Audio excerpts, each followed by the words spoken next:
시청자 여러분 안녕하십니까? VOA 모닝뉴스 시작합니다. 도널드 트럼프 대통령은 북한 김정은 위원장의 건강 이상설 관련 보도에 대해서 부정확하다면서 김 위원장이 무사하길 바란다고 밝혔습니다. 마이크 폼페오 국무장관은 상황을 예의주시하고 있다고 했는데 북핵 문제를 집중적으로 다뤘던 백악관 전 고위 당국자는 북한의 급변 사태와 관련해 미국은 광범위한 비상 계획을 갖고 있다고 말했습니다. 조상진 기자가 보도합니다. 도널드 트럼프 미국 대통령은 23일 백악관에서 열린 신종 코로나 바이러스 감염증 태스크포스 브리핑에서 김정은 위원장의 건강과 관련해 북한으로부터 소식을 전달받았느냐는 질문을 받았습니다. 트럼프 대통령은 김 위원장이 의료적 문제를 겪고 있지 않기를 바란다면서 건강 이상설 보도는 정확하지 않은 허위 보도로 본다고 말했습니다. I think the report was done by a network that was incorrect. I'm hearing they used old documents, but that's what I hear. I hear the report was an incorrect report. I hope he's okay. And I think it was a fake report done by CNN. 트럼프 대통령은 CNN이 참고했다는 오래된 문서가 무엇인지에 대해서는 구체적으로 설명하지 않았습니다. 그러나 CNN 보도가 부정확하다고 평가하면서 미국 당국이 김 위원장의 건강과 관련한 중요한 정보를 확보한 것이 아니냐는 관측이 나오고 있습니다. CNN 방송은 20일 미국 행정부 관리를 인용해 김 위원장이 스스로 심각한 위험에 빠진 상태라는 첩보를 미국 정부가 주시하고 있다고 보도한 바 있습니다. 마이크 폼페오 국무장관도 이날 폭스뉴스와의 인터뷰에서 김 위원장의 건강 이상설과 관련한 질문에 현재 공유할 수 있는 것이 없다고 밝혔습니다. 폼페오 장관은 다만 미국인들은 우리가 이 상황을 매우 예민하게 지켜보고 있다는 것을 알아야 한다고 강조했습니다. 이런 가운데 과거 국무부와 백악관에서 북핵 문제를 집중적으로 다뤘던 게리 세이모어 전 백악관 대량 살상 무기 조정관은 미국은 항상 만일의 북한 급변 사태에 대비해 광범위한 비상 계획을 갖추고 있다고 밝혔습니다. 미국 정부는 북한 내부 상황 변화를 상정한 단계별 대응 계획을 문서화해놓고 있다면서 군사작전부터 난민 문제, 인도주의 구호에 이르기까지 많은 논의가 담겨 있다고 설명했습니다. The U.S. has on the shelf various contingency plans.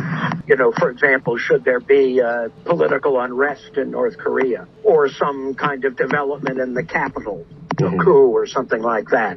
So those plans exist. 세이모 조정관은 또 매우 폐쇄적인 북한의 특성상 과거 김일성, 김정일에 대한 정확한 첩보를 얻기가 매우 어려웠다면서 현재로서는 상황을 예의주시하며 사태의 추이를 지켜봐야 한다고 강조했습니다. VOA 뉴스 조상진입니다. 한국 정부가 그동안 남북관계 경색으로 중단됐던 남북협력 사업들을 다시 추진하겠다며 관련 계획을 밝혔습니다. 이 남북관계 개선의 계기가 될 수 있다는 기대와 함께 그 한계가 크다는 분석도 나오며 이 전망이 엇갈리고 있습니다. 서울에서 한상미 기자가 취재했습니다. 한국 정부가 올해 6.15 남북 공동선언 20년을 맞아 남북 간 교류와 공동 기념 행사를 민간 단체들과 함께 추진할 계획이라고 밝혔습니다. 한국통일부는 24일 2020년도 남북관계 발전 시행 계획을 수립했다면서 이 같은 내용을 밝혔습니다. 한국과 북한의 공동 행사와 스포츠 교류 등 사회문화 분야 협력 사업 재개와 함께 이산가족 대면 상봉과 화상 상봉, 영상 편지 교환 등을 추진한다는 계획입니다. 한국 정부는 이를 위해 남북 경제 공동체 기반 구축과 지역 발전을 촉진하기 위한 관련 법규로 통일경제특구법 제정을 추진할 것이라고 밝혔습니다.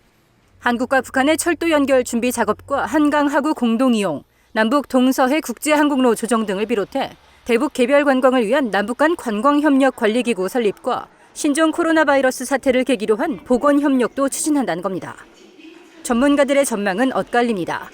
먼저 한국 정부 계획에 따른 남북관계 개선 돌파구 가능성입니다. 바이러스는 국경도 없고 휴전선도 없는 것이기 때문에 그 바이러스에 대한 남북의 공동 대처 또 그 과정에서 그것을 기반으로 한 여러 예방 협력을 해나간다면 그것이 결국 남북관계 돌파가 될 수 있다.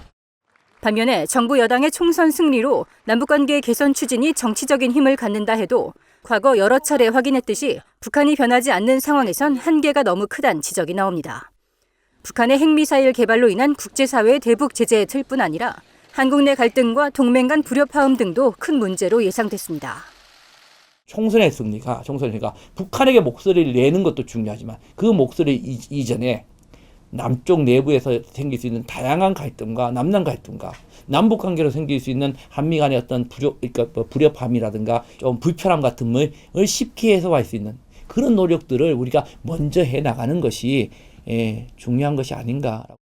전문가들은 먼저 남북 간 신뢰와 믿음의 토대를 마련하는 게 중요하다며 준비 없이 서두를 경우 핸들을 놓칠 수 있다고 지적했습니다. 서울에서 VOA 뉴스 한상미입니다. 한국 정경두 국방장관이 북한 공군기 비행이 이례적으로 증가하고 있다면서 군사적 긴장감을 고조시키고 있다고 밝혔습니다. 정 장관은 24일 한국 대전 국군 의무학교에서 열린 임관식에 참석해 이같이 밝히며 북한이 비핵화를 위한 북미 대화와 남북 교류 협력 제안에는 반응을 보이지 않은 채 지난 3월부터 단거리 탄도미사일과 순항미사일을 수차례 발사하는 등 무기 개발에 매진하고 있다고 말했습니다. 그러면서 북한이 포병 위주의 전투 준비 태세 점검 활동과 공군 비행 활동이 이례적으로 증가하는 등 군사적 갈등을 고조시키고 있다면서 한국군은 현재 상황을 준전시 상황으로 인식하고 가용한 모든 노력과 자원을 최대한 지원하고 있다고 덧붙였습니다. 정 장관은 이어 우리는 핵과 미사일과 같은 전통적 군사 위협과 사이버와 테러, 코로나 바이러스 감염병 등 비전통적 안보 위협이 공존하고 있는 매우 엄중한 상황 속에 있다며 군사 대비 태세와 연합 방위 태세를 굳건히 유지하며 대응해야 한다고 강조했습니다. 이 북한의 비핵화 협상 진전을 위해 지난해 말 연기됐던 미국과 한국 공군의 연합 공중훈련이 전격적으로 실시된 가운데 미 태평양 공군과 주한미군 사령부는 미한 연합 공중훈련 사실을 확인하면서 주한미군은 핵심 임무와 관련한 훈련을 지속해 높은 준비 태세를 유지하고 있다고 밝혔습니다. 태평양 공군과 주한미군은 23일 관련 사안에 대한 VOA 질문에 우리는 어떠한 위협이나 적으로부터도 대한민국을 보호하기 위해 강력한 연합 방위 태세를 계속 유지할 것이라면서 이같이 밝혔습니다. 또 신종 코로나 바이러스로부터 병력을 보호하기 위해 신중한 예방 통제 조치를 시행하고 유지할 것이라며 임무 수행을 위해서는 병력을 보호해야 한다고 밝혔습니다. 한편 한국 군 당국 관계자는 24일 VOA와의 전화통화에서 미한 양국 공군이 지난 20일부터 24일까지 5일간 연합 공중훈련을 실시했다면서 이번 훈련은 미한 연합작전 수행 능력 향상을 위한 연례적이고 통상적인 훈련이라고 설명했습니다. 대대급 규모로 치러진 이번 훈련은 미 공군의 F-16 전투기와 한국 공군의 F-15K 전투기 등이 참가한 것으로 전해졌으며 당초 지난해 말 예정했던 훈련을 양측 국방장관의 합의로 연기된 뒤 5개월 만에 다시 재개한 겁니다. 유엔 인권기구가 북한 내 수감자들의 신종 코로나 바이러스 감염 가능성에 우려하면서 북한의 투명성과 정보 부족이 문제를 키우고 있다고 지적했습니다. 유엔 인권기구 서울사무소는 23일 성명을 통해 신종 코로나 바이러스 확산에 따라 비좁고 비위생적인 환경에 갇혀있는 수감자들이 우려스럽다면서 이같이 밝혔습니다. 이번 성명은 최근 유엔 기구들이 발표한 전 세계 수감시설에 대한 코로나 바이러스 대응 지침과 국제사회의 수감자 석방 기류를 반영한 것으로 유엔 고문방지소위원회도 최근 발표한 구금시설에 관한 바이러스 대응 관련 지침서에서 수감자 과밀 문제와 비위생적 환경으로 심각한 위험이 발생하고 있다며 긴급 조치 필요성을 강조한 바 있습니다. 이상으로 VOA 모닝뉴스를 마칩니다. 시청해주신 여러분 고맙습니다.